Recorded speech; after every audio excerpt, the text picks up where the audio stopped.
Hello, I'm Jan Sendzimir, the abbot of the Vienna Zen Center in Austria.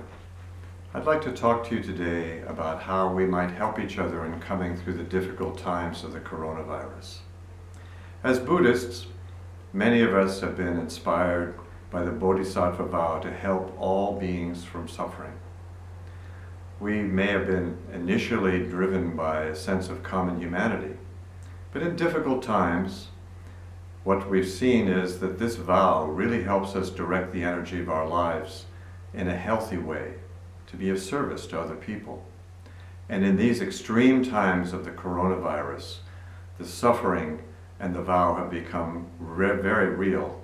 We really no longer need to remind ourselves, do we? It's very rare. Perhaps we won't see this again in our lifetimes, that everyone on the planet at the same time is responding to the same challenge. This virus may not be visible to our eyes, but the suffering is visible to everybody. Those who are dying, those who are severely ill, those who are taking care of the ill under extreme conditions, and all of us in towns in a strange, new, eerie silence of empty streets. The depression we may be falling into in this strange new world is pressing on everyone on the planet. We're humans, we're subject to the same kind of emotions, thoughts, everyone is, but we're also Zen Buddhists, and we're dedicated with a vow to be of service.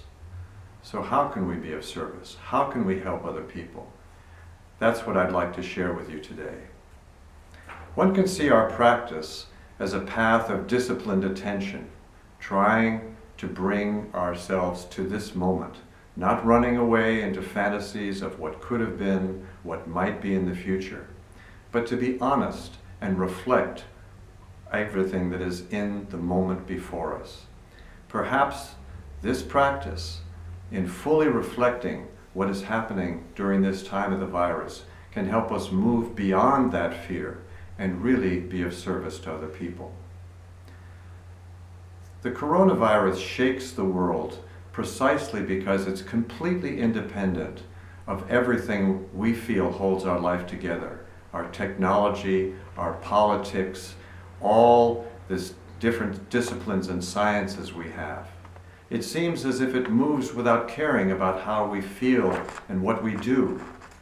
And it's terrifying in the way that it strides and seems to leap ahead of all the remedies that we've relied on in the past that now seem almost clumsy. More than any of this, though, it's demanding efforts that we as humans have never been able to do before. Can we unite as a planetary people and respond with love, maturity, discipline, and skill to deal with the consequences of a global society? We're all connected, and during our lives we've reaped enormous benefits from that. But with those benefits come dangers and responsibilities that we have to address. As Buddhists, we frequently go on retreat to eliminate distractions, in a sense to force a focus on this moment. Well, this virus is bringing our entire world into focus. No matter where your mind might take you, when you return to this moment, thousands more are now ill, and hundreds have died. The practice and the need to focus is obvious and right in front of us. So we don't have to make some leap of determination to practice. We are all in this hot bath together. While in lockdown, many of us may miss the amazing mobility that we felt was normal only up to a few months ago, to travel around the world in days or weeks, when our ancestors it took months or years, and often they had to risk their lives.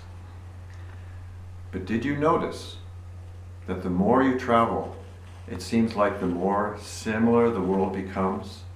It doesn't seem like we're finding different cultures. We're only encountering the same global culture all around the world, the same shopping malls, the same products brought to us by the same global media. And so, Perhaps if you really want to go somewhere new, it's not that you have to go somewhere, but you have to drop those expectations, the ones we keep running into no matter where we go in the world. This is something that is a delicious paradox, that we, each of us, have a jewel, and that's unique to us, but it's common to everyone in humanity. And it's something that you can cultivate no matter how small the space you live in. Stay in this moment, and the walls drop away to reveal the planet that you really live on, which is couched in this moment. So how can we realize this vow to help other people? How do we move beyond insight to action? Our practice reveals again and again to us that this moment is the only thing that is real, and that running away into fantasies of the past or the future, we are leaving that place where we are fully human, that place where all the patience, love, and wisdom of humanity is residing. To stay in this moment brings those virtues alive so vividly, you know you don't have to go anywhere else to find them. You have them already. And if they are alive right here, then one can honestly offer them to whomever needs them. Our practice helps make these virtues come alive and become available. Suffering will always arise, no matter what we choose to do. Our world creates every possible circumstance, and suffering is one of them. That will never go away. But if we choose to be right here, honestly reflecting this moment, then whatever virtues we have can be shared where they are needed.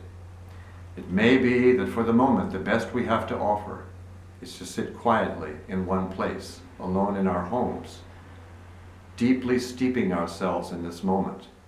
This is how we connect with everyone else, especially those in the grip of the virus, and it plants the seeds for all the love we will share when we meet again. Thank you.